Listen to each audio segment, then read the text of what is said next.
With Tony Curtis. Well, there was a similar event today, started down in Montgomeryville, and it was helped out by a pretty well-known guy and a pretty wealthy guy. Here's the story from Montgomeryville. It is called the Iron Butt Rally. Understandable when you consider 16 motorcyclists will cover nearly 10,000 miles, encompassing the entire perimeter of the United States. Riders must reach checkpoints like Portland, Maine, Eau Claire, Wisconsin, at specified times. If a rider can get to an added stop in between, he is awarded critical bonus points.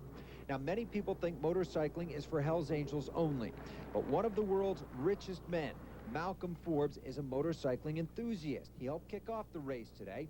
Forbes is 67, first rode a cycle at 48, toured Russia, and wrote a book about his recent adventures. With all the money in the world, the fun is in living, and there's no living like being on a motorcycle. I don't think it's not just the thrill. It's all the different awarenesses. It's a whole different thing. From Montgomeryville to Maine to Seattle, Washington to California, down to Texas and back to Montgomeryville again, all in less than 2 weeks.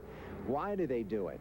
Mainly the challenge. It's something that takes a lot of endurance to do and mental set or whatever. I just want to be able to do it. I did it last year, and I'd like to try and do it again. It's a lot of fun once you get done, and there are fun parts along the way too.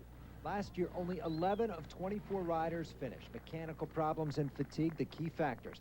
Last year's winner, George Egloff from nearby Harmony, New Jersey. He's helping coordinate this year's event. An expert on cycling, he described the makeup of a rider. No, I'd say motorcyclist got his own individuality. You know, he wants to do this, and he likes the freedom of riding. You know, the open air. And, you know, he's an enthusiast. He likes, probably he's a little bit mechanically inclined. He likes the idea of a good machine running. And the bikers come from all over and from different occupations. A carpenter from South Carolina, a builder from Alaska, and the only woman from California. The men I ride with don't treat me any different. I'm just a person riding a motorcycle.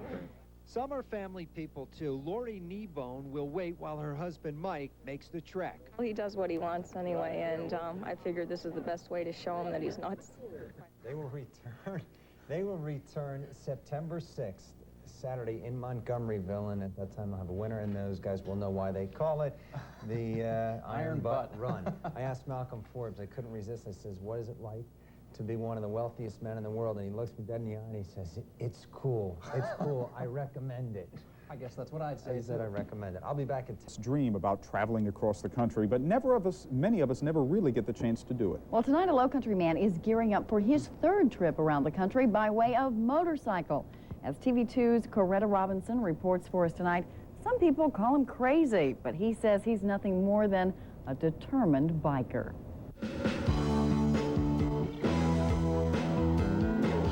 45-year-old Gary Moore has more than 200,000 miles on his 1981 Honda Goldwing. He's an iron butt and plans to prove it in an upcoming competition called the Iron Butt Rally. The object of the rally, in a nutshell, is to ride a little over 1,000 miles a day for 11 days in a row. The rider who accumulates the most miles wins. Moore fell short in previous rallies, but is ready mentally and physically this year for the long ride.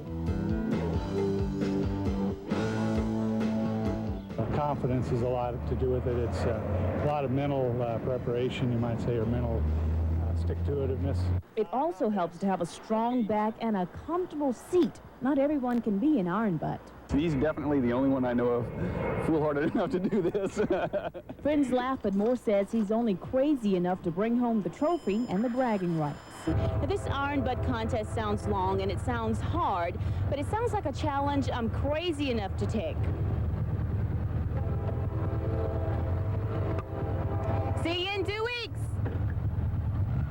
In Charleston County, Coretta Robinson, TV2 Action News. I don't think our boss knows Coretta's gone just yet. Well, our gas